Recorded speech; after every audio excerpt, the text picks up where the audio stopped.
So one of the things that I think gets me up at 4:30 a.m. and I think has applications for anyone who's here when you're thinking selfishly, as you should, about your own life, your own future, your own career, your own development, is that if you win in the work that you do, if you win in the work that you do, the company wins too. And what I mean by that is that the path of improvement, I think, should follow these three areas, these three buckets. And this is what, for me, makes it worthwhile to wake up at the time that I do, when long ago I could have stopped waking up at the time that I do. But when I think of the time that I wake up in context of what I'm trying to achieve, it keeps me getting up because I think, well, there's still so much work to do. And the three areas are: if you improve yourself, you then improve your people. And your people are all of the people that you spend time with, the people that you work alongside, the people that you love, and the people that you ultimately expose yourself to. And then as a byproduct of that, you will ultimately improve the place at which you work. So therefore, you'll improve your company, Pearl Lemon, because you're Pearl Lemon. It's not me as an individual. It's the people that are in this call.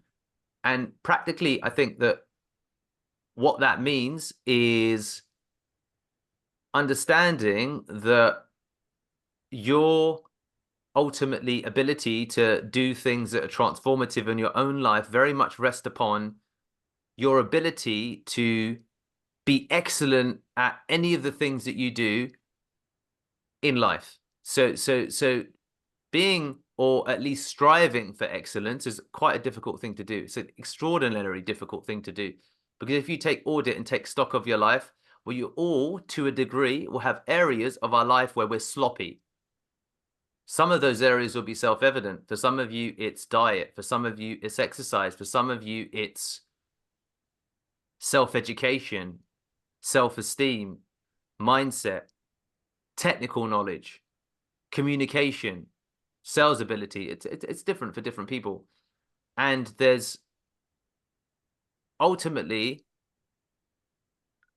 more time than you realize is required to achieve what possibly might be the outcomes that you're looking for in your life. And what's beautiful, I think, about today's day and age, and I think what's beautiful also about Pearl Lemon, is I'm not someone who ever will want to hold anyone back here in terms of their success. And actually, what's required for you to get there is excellence in the work that you do. And that excellence, more often than not, because excellence is it's a platitude, it's inherently a challenging word, it's a difficult thing to achieve. Because excellence is, it's many things, but it begins with excellence being outstanding in comparison to your peers. And if you are to begin with outstanding in comparison to your peers, then the argument could be you've got the wrong peers, especially if you are attempting to strive with 1/10 of your effort. So what that means is you need to put the time in to get the outcomes you're looking for. So again, outcomes to some degree typically are health, wealth, self, everyone else. So some of you will be familiar with this, but there's the health quadrant of your life. Am I fit? Am I healthy? Do I have aches and pains? There's the self, my mind, how I am when I'm alone, how I am with people, how I perceive problems, how I perceive and deal and manage with fear, how I respond to criticism, how I react to success. There's wealth, my career, my financial means, the people around me, and when and if I want or have the ability to provide. And then there's everyone else, the exposure that I have to people and principles. And when you think of these areas, I recognize that in order for you to be successful at Pearl Lemon, as well as in your lives, you'll all have different constraints. There'll be one thing that typically is challenging or a bottleneck to success in other places. So, I mean, a practical example of a bottleneck for me is that I will sometimes take my mobile phone into my room when I go to bed early, and I'll find myself doom scrolling on Instagram, or I'll find myself opening up Netflix. And over time, that has led to me, for example, watching 8 hours a week of TV shows by myself, because I'll have a period where I'll binge something from. I've watched, I think, recently Tulsa King. I subscribed via Amazon Prime to Paramount so I could watch Tulsa King, which is a TV show with Sylvester Stallone. And I binged the whole thing because I was obsessed. I stayed up one night to 3 a.m. watching the whole damn thing. I woke up tired and irritable. And here's the interesting thing. It's not that independently in and of itself is problematic. It's the nefarious, insidious habits that it creates in our lives. And that's the problem. It's a gateway to then me being in a call with Daniela and saying, oh, you know what? A Quiet Place 3 is going to come out soon. I think I'm going to drive to Turin to watch it in the cinema. And I was like, wow. I went from the Amazon Prime subscription to Paramount subscription to Tulsa King to watching doom scrolling on Instagram to catching a trailer of A Quiet Place 3 to determining that I might actually drive 70 kilometers to watch a movie in the theater. And then I go to work and demand people pay a couple of $100 of an hour for my time when I don't fucking respect my time myself. Because I'm happy to. So that's an example of a constraint that I'm trying to deal with myself. Okay, because I want to get the 8 hours back. Because I said something earlier. I would love to triple everyone's salaries here. Everyone. I'd love to pay you all 3 times as much. Now, a lot of that is inside everybody's hands, of course, because I'm open. I say, you get me 4 or 5 more clients who we can afford to charge £10,000 a month.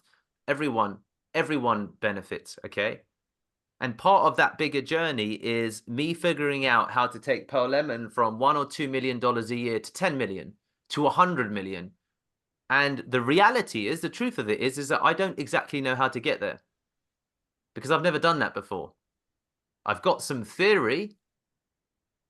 I've read some books, and I'll continue to read the books, but I've not done it. And I don't know anyone who I could just WhatsApp, jump on a phone with, and have him explain. And even if he could explain it to me, it doesn't mean that I can then follow in that person's path. Inherently, part of that path has to be my own. It's going to be a path of my own making. So logically, if I just commit to an 8-hour workday, there's no way I'm going to get there in hell. I just don't have the time. I'm not setting myself up for success. And also, I need to build the mindset and the discipline and the skills to even be a man who's capable of achieving such things in my life. So it begins with improving myself, and improving myself begins with improving my mindset. Because if I improve my mindset, I'm willing to wake up at 4:30. And if I'm willing to wake up at 4:30, that involves the pain of the transition. That involves the hours spent saying no to friends on a Thursday, a Friday, a Saturday. That means the challenges that I've had in my marriage when I said our lifestyle is going to change because I'm not going to go out after 10 p.m. anymore. And I'm with a fucking Italian woman and we're in Italy. And that's just not what you do. It's fucking weird to do stuff like that. But there's certain decisions I'm making now because there's a certain outcome that I want to have. And for all of those additional hours, it's not that I'm getting paid anymore. I don't earn any money waking up at 4:30. But I understand that there's a deferred benefit that I'm interested in. There's a deferred outcome. There's the work that I do today that'll lead me to an incredible outcome tomorrow. And it begins with the mindset, and then it translates into taking action in as many areas of my life as I can, becoming incredible at the work that I do, being so good that my talent is undeniable for the people that are here. As I was saying in the previous call, selfishly, I believe that all of you should become absolutely amazing at the work that you do. Work 16 hours a day. Not for me. We work in a very we work in an incredible industry, okay? Because the work that you do at Pearl Lemon, in 100% of the cases, I think, has huge transferability, okay? So what I mean by that is that you're not doing something that's so incredibly specialized that it has no currency elsewhere. The work that you do has incredible currency in the market in the world that we're in today. We're a digital company. So if you're in sales, if you're in accounting, if you're in HR, if you're in sales and you can, for example, as a cold caller, get on the phone and say, Deepak, give me a mobile phone number of 10 people and I will convince the sales director for the global budget for Coca-Cola to come and have a call with the marketing team. That's a skill that carries value irrespective of where you go. So even if your current employer doesn't reward you, the market will reward you. Because they'll say, look, give me 10 mobile phone numbers, and in 10 phone calls, I can make you $100,000. I can line up $100,000 of potential income. Then I don't matter anymore. So that's what I mean when I say be selfish. Okay? Does that make sense? If you're in SEO and you say, Deepak, I can take any website in any niche and I can generate 100 commercial inquiries. So we're not talking Weebly or Wix SEO or Squarespace SEO anymore. We're talking enterprise SEO company. We're talking Magento web development agency. It doesn't matter if I don't reward you because the market will reward you. And the reality is these things are hard. They're very, very difficult to do. If you're a web developer and you say, give me any set of website, I can solve all complexities and I can score 100 across for every possible outcome, it doesn't matter if I can't reward you or I won't reward you because the market will reward you. And as a consequence, if the market is able to reward you, that's how you can transform your life. Because then what you can demand, so what people demand has to be in accordance with what you can offer. Okay? So sometimes I think people don't appreciate the exchange value that's required to get a differential outcome. If you want a differential outcome, if you want to get an outcome that far exceeds what people think is ordinarily possible within your position, you need to achieve something that no other person can do. And the reality is that when we start in positions, we are to some degree a commodity. I'm not the only marketing or managing director of a million dollar company. So in context of the people that I want to compete against, I'm still a commodity. Does this make sense? There's nothing special about what I'm doing. So I wake up at 4:30 because I recognize that if I want to achieve the next level in the game of Donkey Kong, I need to learn new moves and I need to learn new skills. So that's what I wake up for. And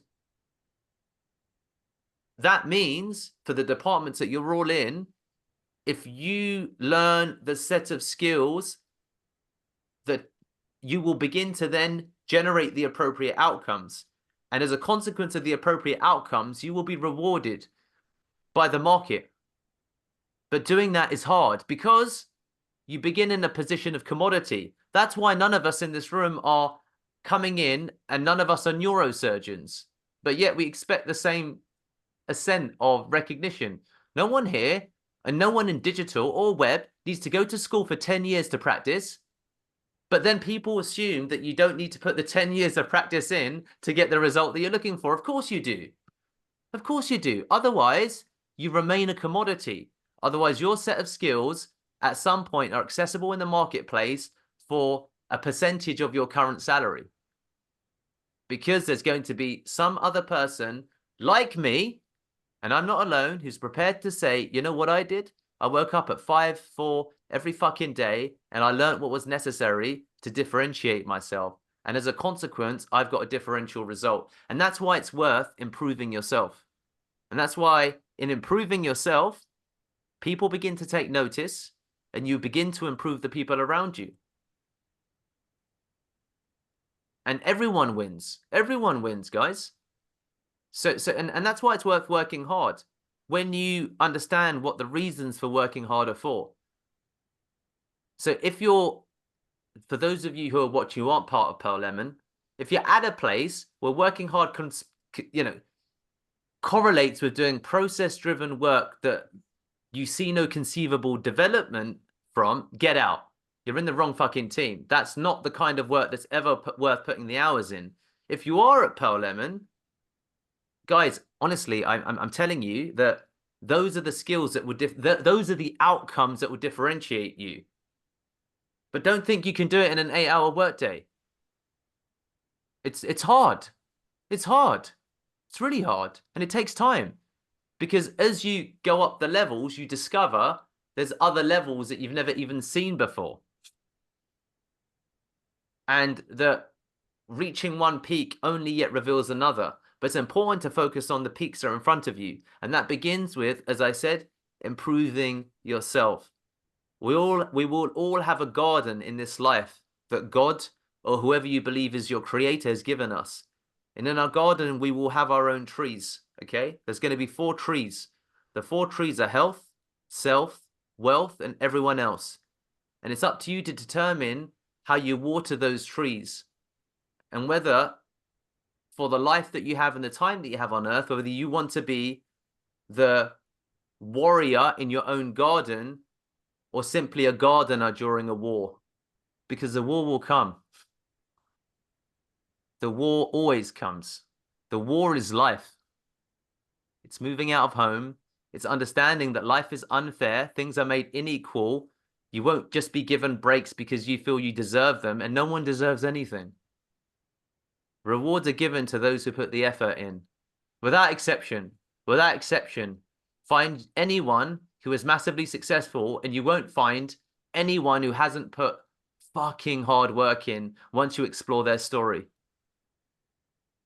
There's no sustained success in absence of incredible hard work. And that will remain true. So it stands to reason then that the simplest way that I think has been one of the sad things that's been lost from the industrial age, amongst many things that have improved, is the notion of what hard work looks like. And that's been lost. But for all of you young people, work fucking hard. Because there's going to be guys like me, and better than me, because it's taken me too long to learn this, who will outwork you. And as a consequence, over time, they will outthink you, outperform you, and ultimately outdo you. So it's important that you wake up early, you think about your garden, you look at these trees, and you just put the motherfucking work in. Because otherwise, you will wind up to some degree 10 to 20 years down and think, fuck, I had different expectations of where I would be. This isn't what I imagined for myself. Oh, I don't have the house or the wife or the husband or the kids or the lifestyle or the holidays or the jets, whatever it is. The thing that happens before all of that is massive, massive amounts of hard work. And again, whether it's related to Pearl Lemon, whether it's anything, this isn't about me. You will be rewarded because the results just come as a consequence of that. So improve yourself, work really, really damn hard. And in those moments where it's difficult, just remember why it is that you're putting the work in. And if you have figured out your why, the rest will become that much easier.